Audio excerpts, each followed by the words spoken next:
5 मिनेटमा स्केटिङ सिक्न सकिन्छ कि सकिँदैन त let's try. So hey guys आज चाहिँ म जाँदैछु केटाहरूसँग स्केटिङ खेल्न अनि हामी गाडी चढेर मुगलिन बजारमा झरेर मुगलिनमा रहेको पुरानो पुलमा पनि पुगियो। हामी सबैजनाले फोटोहरू खिची भ्याएर थकै मार्दै बसिरहेको थियो। बहिनीहरू त आएर यसरी भन्दै पो पैसा माग्दिरा। 1000 रुपैयाँ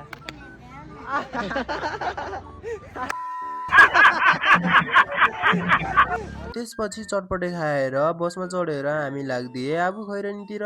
आबु खैरेनीको चोकैमा झरियो त्यसपछि वेटिङ सुरु।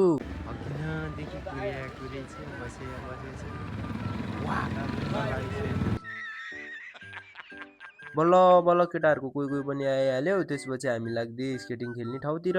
स्केटिङ खेल्ने ठाउँमा पनि पुगिहाल्यो। त्यसपछि टिकटहरू काटेर जुत्ताहरू पनि लगाएर हामी स्केटिङ खेल्न थालियो।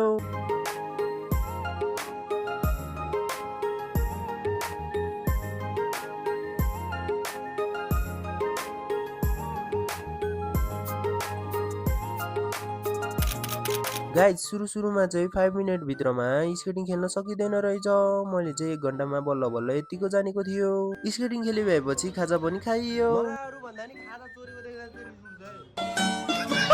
आजले चाहिँ यति नै गाइज, अनि टाटा बाइ बाइ।